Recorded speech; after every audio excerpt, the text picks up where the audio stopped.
বঙ্গবন্ধু শেখ মুজিবুর রহমান বিদ্রোহী ছিলেন না। পূর্ব পাকিস্তানের প্রতি তৎকালীন সরকারের বৈষম্যমূলক নীতির কারণেই স্বাধীনতার পথে এগোতে বাধ্য হয়েছেন তিনি।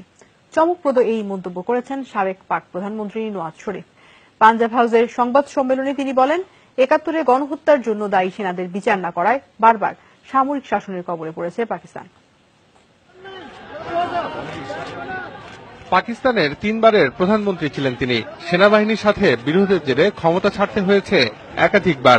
সর্বশেষ দুর্নীতির মামলায় আদালতের নির্দেশে পদ ছেড়েছেন। সে মামলার বিষয়ে মঙ্গলবার পাঞ্জাব হাউসে সংবাদ সম্মেলন ডাকেন নওয়াজ। তবে প্রসঙ্গের সূত্র ধরে কথা বলেন সামরিক সরকারের অপশাসন ও পাকিস্তানের ভেঙে যাওয়া নিয়ে।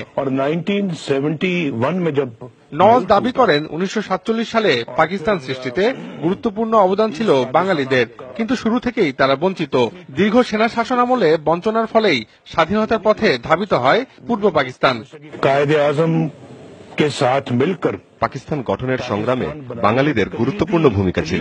এই যে মুসলিম লীগ দলটির জন্মও তো ঢাকায়, কিন্তু তাদের আমরা ধরে রাখতে পারিনি, কারণ স্বাধীনতার পর সরকারগুলো পূর্ব পাকিস্তানকে অবহেলা করেছে। শেখ মুজিবুর রহমান কোন বিদ্রোহী নেতা ছিলেন না বলেও মন্তব্য করেন নওয়াজ। বলেন, তৎকালীন সামরিক সরকারের বৈষম্যমূলক নীতির কারণে স্বাধীনতা সংগ্রাম ছাড়া কোন বিকল্প ছিল না তার সামনে। শেখ মুজিব পাকিস্তান থেকে আলাদা হবার আন্দোলনের নেতৃত্ব দিয়েছিলেন সত্যি, কিন্তু তাকে বিদ্রোহী নেতা বলা ঠিক নয়, কারণ তিনি যা করেছেন তার জনগণের স্বার্থেই করেছেন। তৎকালীন সামরিক প্রশাসনের গণতন্ত্রহীনতাই তাকে এ পথে ঠেলে দেয়। ৭১-এর পর হামিদুর রহমান কমিশনের সুপারিশ বাস্তবায়ন না হওয়া পাকিস্তানের বর্তমান অস্থিতিশীলতার কারণ বলে অভিযোগ করেন সাবেক পাক প্রধানমন্ত্রী। বলেন, ৭১-এ হত্যাযজ্ঞ চালানো সেনা কর্মকর্তাদের বিচার হলে আজ এমন দিন দেখতে হতো না।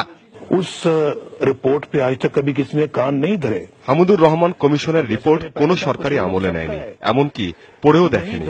সেখানে স্পষ্ট উল্লেখ ছিল যুদ্ধাপরাধে জড়িত সেনা কর্মকর্তাদের বিচার করতে হবে। এর ফলও ভোগ করেছে পাকিস্তান। বারবার সেনা শাসনের কবলে পড়তে হয়েছে। গেল বছরের জুলাইয়ে পানামা পেপারস কেলেঙ্কারিতে নাম আসায় নওয়াজ শরীফকে প্রধানমন্ত্রীর পদে অযোগ্য ঘোষণা করে পাক সুপ্রিম কোর্ট। এখনো তার বিরুদ্ধে দুর্নীতির ওই মামলা চলছে। লতিফুল বারী, যমুনা নিউজ।